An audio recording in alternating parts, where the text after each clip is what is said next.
Go ahead. I want to thank everybody for being here today, especially our great Governor Greg Abbott and Director Steve McCraw, Director of DPS. I want to thank all DPS, Waco PD, Sheriff's Office, our Senator, Brian Birdwell, and our State Rep, Doc Anderson. Thank y'all for being here also. I also want to thank our media for being here. We appreciate y'all's interest in this. This is a very, very important meeting today about this very deadly drug that's out there on the street that is killing our kids. And so thank y'all, thank everybody for being here. And Governor, thank you so much for bringing this meeting to be. Sure. Thank you. Thank you, Sheriff. Director. Thank you, Governor. Well, Sheriff, thank you. Deputy Chief, what a tremendous law enforcement community here. Great partners, always leaning forward, trying to protect the people of the community, and it's great to work with you. And thank you for your leadership in the TAG as well and your participation. Certainly, in my lifetime, the most significant, deadly, pernicious, illicit drug threat that I've ever seen, or that anybody's ever seen, and we've discussed it earlier, is fentanyl. And the reason for it, it's highly potent, highly lethal, and in a combination of what the Mexican cartels have been doing, and that's they've been taking it and lacing it with what alleged counterfeit pills into press and pushing it into our streets, in our communities, and flooding it. And as a result, people that think that they're taking maybe an Adderall or Oxycontin, oxycodone, or some other chemical or prescription drug is really not taking that prescription drug. What they're doing is taking a potential, lethal dose of fentanyl. Unfortunately, we've lost too many Texans already. And Governor, you've taken a proactive approach, certainly in addressing the Mexican cartels, combating them in terms of being able to detect and interdict them at the border between the ports of entry, the criminals, and also the dope that floods into. But similarly, in terms of the gangs through the Texas Anti-Gang Center, being able to attack the retail distribution side of it. And now another key piece of that, and that's the education part in protecting our kids. And thank you for your leadership on this issue. Sure. Thank you. Also, I want to thank everybody for being here, Sheriff. Thank you, as always, and thanks to everybody who joined with us for a discussion here today. But most importantly, thank you all. I need to make clear to everybody here in the greater Waco area that fentanyl is killing Texans.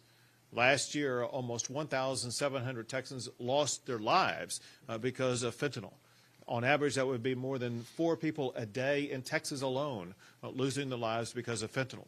In the United States of America, the leading cause of death of people between the ages of 18 and 45 is not cancer, it's not COVID, it's not car wrecks, it's not guns. The leading cause of death of people between the ages of 18 and 45 in the United States of America is fentanyl. The DEA administrator said this. She said fentanyl is the single deadliest drug threat that our nation has ever encountered. And according to the CDC, during the one-year time period from February 2021 to February 2022, more than 75,000 Americans died from fentanyl-related overdoses. The way that it is made and gets here, the precursor elements typically come from China and typically go to Mexico. In Mexico, it is mixed up and laced onto what looks to be like prescription drugs. This I'm holding up right now is a deadly dose of fentanyl. As you train your cameras on it, you really can't see anything. At the very bottom of it, you may see something that looks like a grain of salt.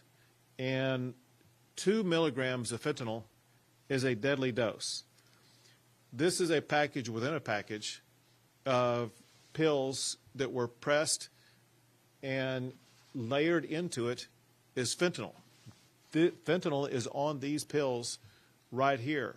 And pills like this are sold on the street in Texas every single day. All of this is even made worse when you see the new version of fentanyl.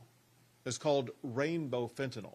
It comes in multicolors and is intended to attract young people, teenagers, even younger than teenagers, to take this drug. And because such a small dose, just 2 milligrams of fentanyl is a deadly dose, a child or teenager or even adult will take just one pill, they'll die from it, not knowing that that one pill could kill them. All of this is a byproduct of Biden's open border policies. Over just the past year, more than 2 million people have come across the border illegally. When you have that high volume of people coming across the border, it also includes drug trafficking, and it actually makes it even easier for drug trafficking because the Border Patrol is occupied filling out all the paperwork for the people they apprehend coming across the border. That opens up the pathways for the drug cartels to be able to get fentanyl across the border into Texas and then across the United States of America. In this open border policy, there's allowing the fentanyl into our country and our state as having these deadly consequences in Texas. 4 Hayes School District teens lost their lives to fentanyl. A 13-year-old in Wichita Falls, Texas, lost his life to fentanyl. I talked to Virginia Krieger, whose daughter was tragically killed from fentanyl poisoning. Fentanyl is a clandestine killer that's brought into and caused by the Mexican drug cartels. Cartels are terrorists, and it's time that they be treated that way. Well, Texas is already taking action. One thing that we have done, Texas Department of Public Safety alone has seized enough fentanyl to kill every man, woman, and child in the entire United States of America. And then on top of that, I recently issued an executive order designating cartels as terrorists in Texas and urging DPS to take immediate action. What they are doing, they're working with local law enforcement as well as with federal law enforcement to identify gangs that support Mexican drug cartels and seize their assets and disrupt their cartel networks.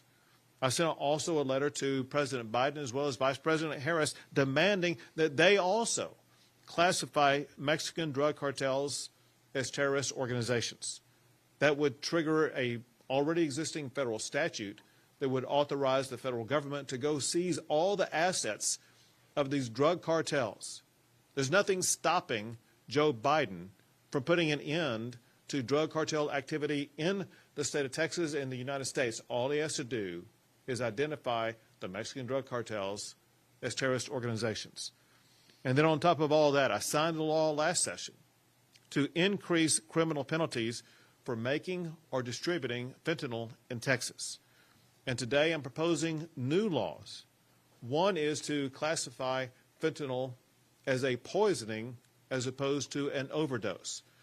A poisoning is a purposeful act where one person intends to poison another in a way that they could lose their life, and that's exactly what it is.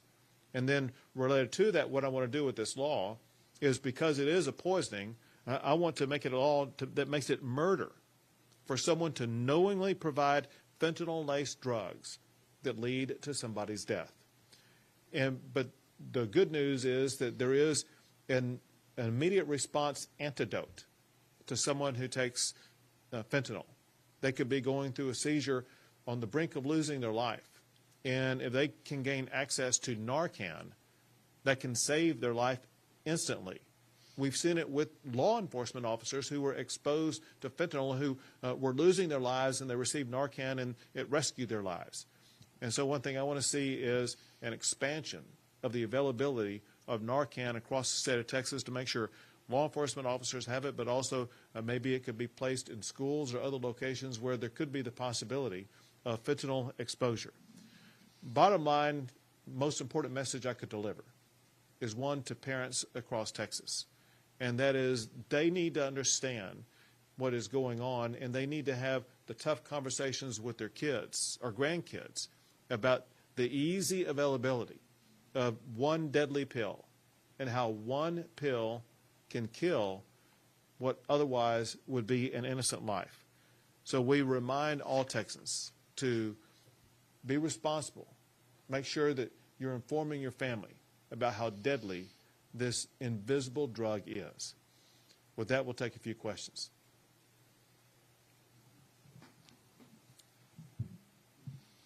It might seem like an obvious question, but what's the motive here? Is the cartel trying to kill Americans? Are they trying to get money, votes? So we're a little bit mystified by that. One is they want to try to continue to hook their customers on this drug.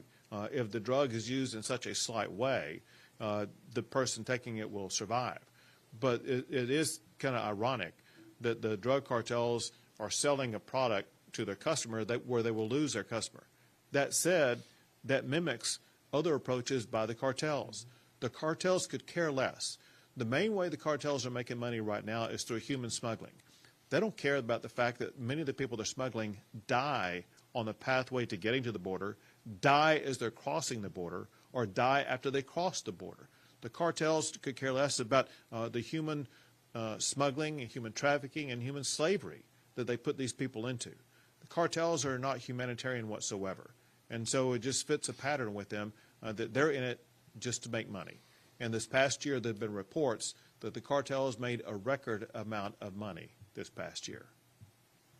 Governor, you spoke a little bit about potentially putting Narcan in schools on top of every law enforcement official having it on their person.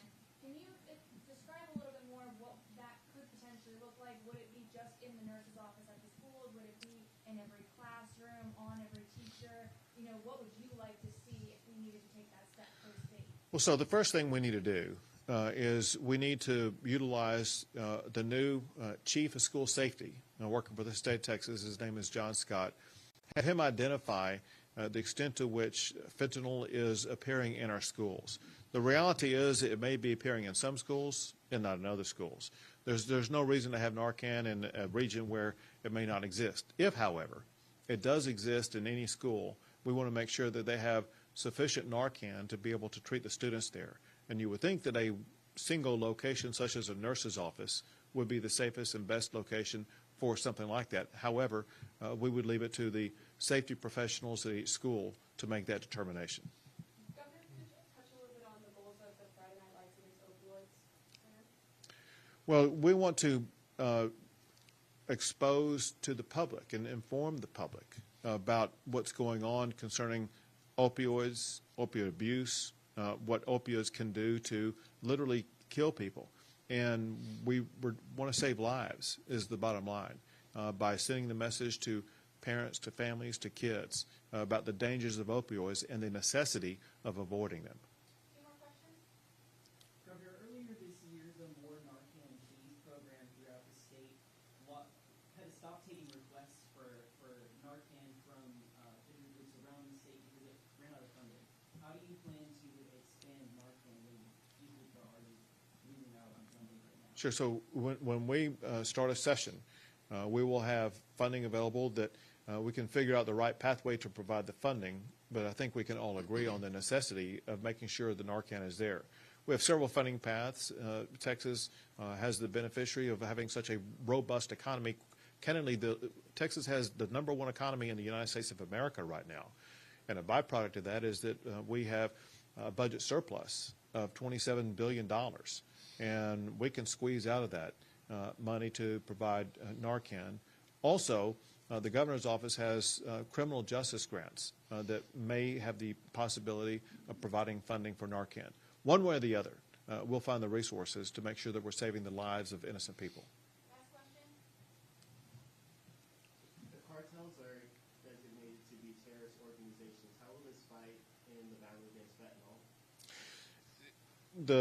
By designating cartels as terrorist organizations, it empowers law enforcement to be more aggressive about going after all the assets and resources of the cartels that exist in the state of Texas, whether it be bank accounts, homes, boats, vehicles, whatever the case may be. And our job is to put them out of business. Cartels need to understand if they are doing business in the state of Texas, every dime that they're making, every location that may be hidden, we will uncover it, we will root it out, and we will seize it, and we will put them out of business. If cartels are doing business in the state of Texas, they picked the wrong state to do business in.